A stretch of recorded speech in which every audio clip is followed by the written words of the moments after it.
It's funny how sometimes ideas seem to become so clear after simple, everyday moments. Chatting with dear friends on this long journey through our lives, animatedly, everyone gave their perceptions of what we had read in chapter 79 of Pietro Ubaldi's book, The Great Synthesis. The text, which talked about labor law, promoted a beautiful discussion, giving us great lessons or perhaps reminding us of something we already knew. After everything I'd heard, a few thoughts came to mind and they wanted to continue the debate.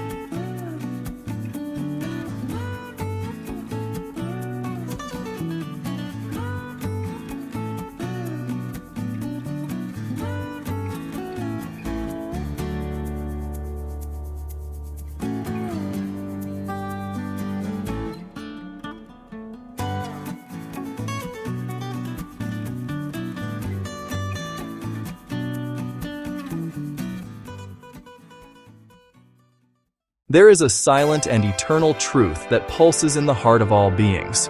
We are all one. This statement, simple at first glance, is actually the spiritual center of all existence. When recognized and lived, it transforms the world. Not just as we see it, but as we feel it, build it, and share it. In every particle of dust that dances in the sunlight, in every breath that animates the earth's lungs, dwells the same sacred spark that weaves life into a single cosmic breath, because we are dissonant notes of a single symphony, mismatched strands of the same divine mantle. Here, on this stage of matter and spirit, the human journey unfolds like a hymn to unity, a call to fraternity that echoes in the bowels of infinity.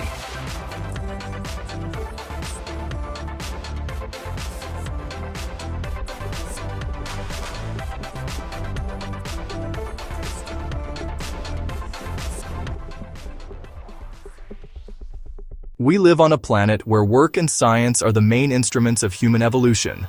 With them, we plowed the land, built cities, created bridges, machines, and theories. But these instruments alone are not the end. They are the beginning. They are precious tools for preparing the ground where the kingdom of the Spirit will flourish. Before we even cast our eyes towards the sky, we have to put our feet on the ground and understand that the transformation of the world will only be true if it comes from the transformation of man himself. For nature is engemina this brain express. Relented with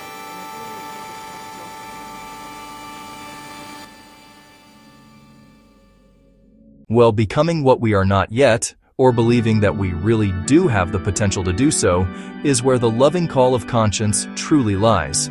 We are builders of something much greater than any mechanical civilization. We are living cells in a cosmic organism, each with its own irreplaceable function. We weren't thrown on Earth at random, but with a sublime purpose: to love, serve, grow, and collaborate as brothers and sisters of one light. Every function, however simple or humble it may seem, has immense value in the harmonious functioning of the whole.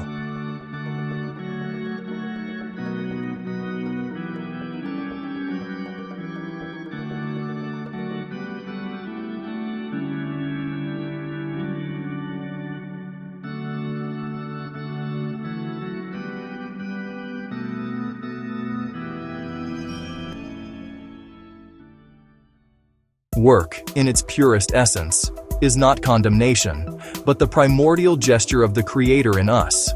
When our hands come together to sew, build, or heal, we replicate the movement of stars weaving galaxies. Science, the child of sacred curiosity, is the language through which we decipher the divine hieroglyphs inscribed in the DNA of existence. Together, work and knowledge are the wings that lift us beyond the ephemeral, as long as we don't get lost in the labyrinth of greed, where the I believes itself to be separate from the we. Because the pain of the world is born of this illusion that we are islands and not continents immersed in the same ocean of consciousness.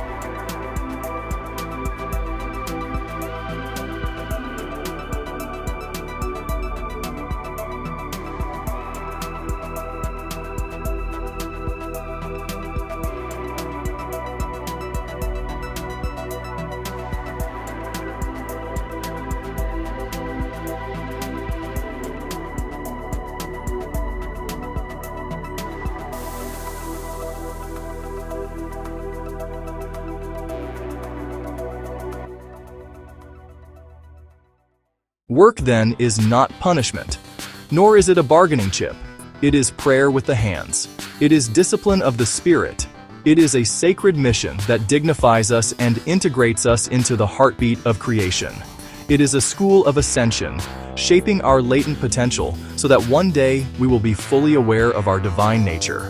When we understand work as a duty, as an expression of love and self-giving, it ceases to be a prison and becomes liberation. Instead of exploiting, we start building. Instead of competing, we started cooperating.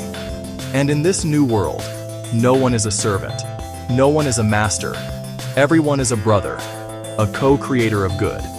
Here, equality flourishes, not as an imposition, but as the natural fruit of an awakened consciousness that recognizes the same essence in all beings. True value does not lie in accumulation, but in the inner growth that springs from giving oneself lovingly to the common good. Legitimate ownership is the result of fair work and sincere dedication to the collective. Only when we understand this will we begin to build a fraternal society where everyone will offer the best of themselves, and no one will be left out of bread and affection.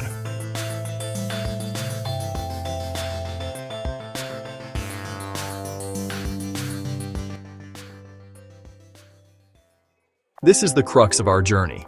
It's not enough to transform the external world. We need to create a new man, aware of his divine origin, his sacred duty to love, and his immortal destiny. A man who sees himself in others, who no longer lives separated by invisible walls of selfishness, class, color, or creed.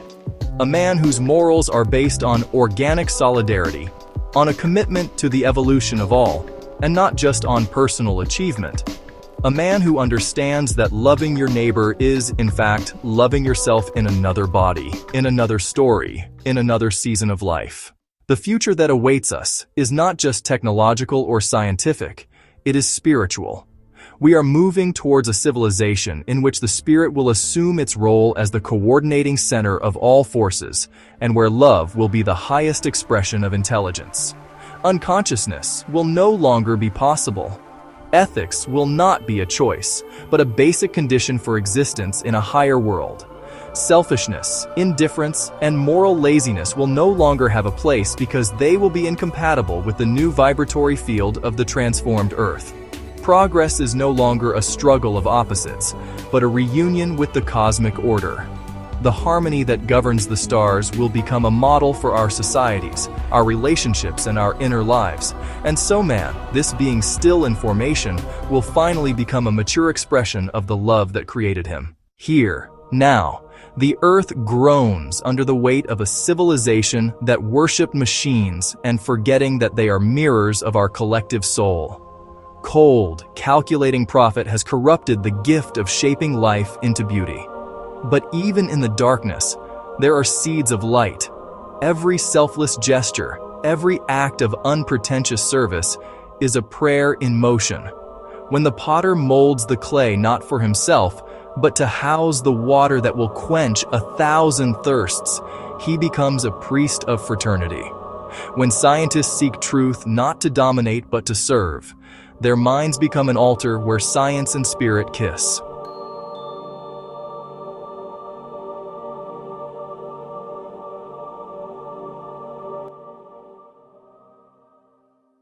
The future that awaits us is not just technological or scientific, it is spiritual. We are moving towards a civilization where the spirit will assume its role as the coordinating center of all forces, and where love will be the highest expression of intelligence. Unconsciousness will no longer be possible.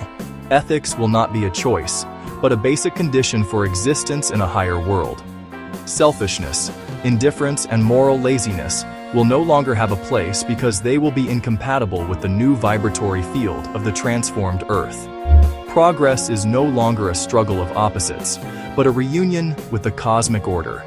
The harmony that governs the stars will become a model for our societies, our relationships, and our inner lives. And so man, this being still in formation, se tornará, finalmente, uma expressão madura do amor que o criou.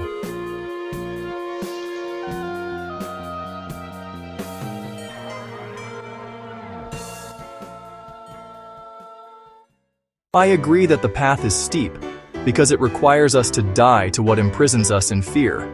But on the journey, we discovered that we carry each other. The pain of giving birth to the new humanity will be replaced by the ecstasy of seeing communion flourish from the ashes of selfishness, the lily of communion. On this day that is already dawning on the horizon, we will understand that love of neighbor was never a commandment, but a reminder, is the echo of our undivided essence, the confession that we are cells of the same body, drops from the same ocean, verses of the same poem. Therefore, God will reveal himself closer and closer, not as a distant figure in the heavens, but as a living presence in the gaze of another, in the tenderness of a gesture, in the joy of selfless service. We will feel the Creator in every cell of existence, and our happiness will be measured by the joy we generate in others. We can't disagree that this is the greater truth. We are all one. There is no real separation. Faced with this, we can't disagree that this is the greatest truth. We are all one. There is no real separation. The other person's pain is my pain. Your victory, my triumph. His healing, my relief. Your joy, my liberation. When humanity lives in this light, all social structures will change, and the planet will finally breathe the peace it has been waiting for so long. To work is to love. To serve is to shine. To evolve is to unite more and more with the whole, like notes of the same symphony, each one essential to the melody of the infinite. This is the destiny of the earth. And this is the call of the divine voice, which still whispers softly and firmly to all hearts. Come, children of the light, work out of love, serve out of compassion, live as brothers. For truly I tell you, in me, in you, in everything, we are all one. To work is to love, to serve is to shine, to evolve is to unite more and more with the whole, like notes of the same symphony, each one essential to the melody of the infinite. That is the fate of the earth. And this is the call of the divine voice, soft and firm, still whispers to every heart. Come, children of the light. Work out of love. Serve out of compassion. Live as brothers. For truly I tell you, in me, in you, in everything, we are all one.